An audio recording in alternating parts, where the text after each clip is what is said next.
So we got Nutria saddle, essentially. Most of the rest of it, tiny arms, yellow teeth, very spindly front appendages. Really don't get a whole lot out of them. In this case, we're going to cook the saddle.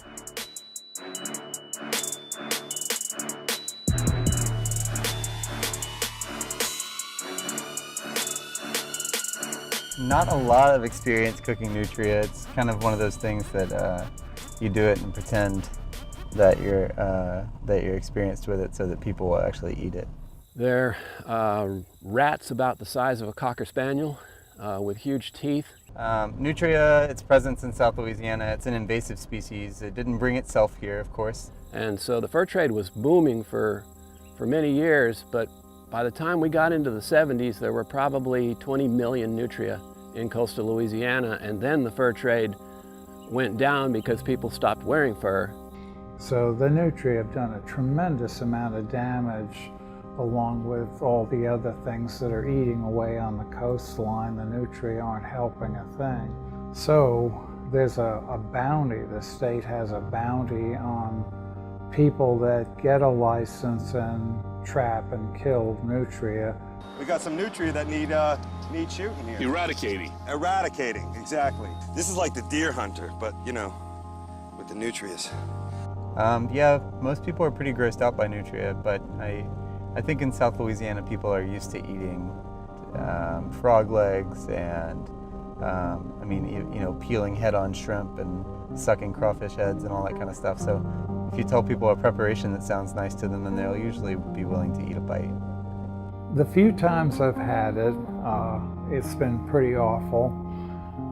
I've had it once that was really, really good.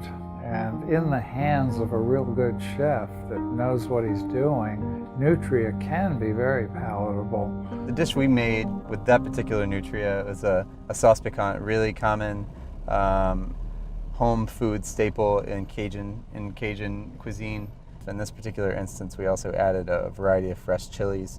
You want to use a lot of different levels of heat and a lot of different flavors, so that you're really tasting a lot of chili, but not making it like super spicy. It should be palatable to grandma.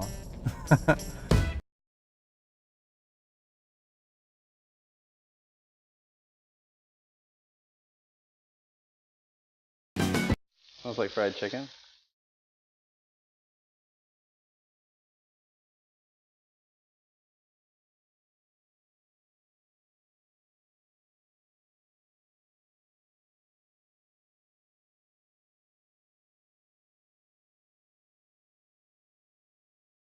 So after all that stirring and scraping, trying to get up all the brown from the bottom of the pan, after you put the vegetables in, it kind of ceases the roux from cooking any further.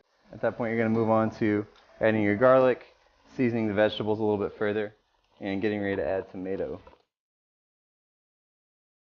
I'm going to add the Nutria back to the pot at this point. I'll let it blend in with all this roux mix. In lieu of chicken stock or swamp rat broth, since we're cooking this on the bone, we're going to cook it in a little bit of beer, a little bit of water.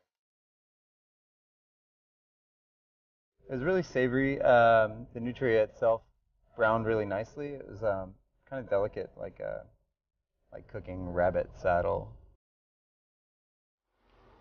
Good.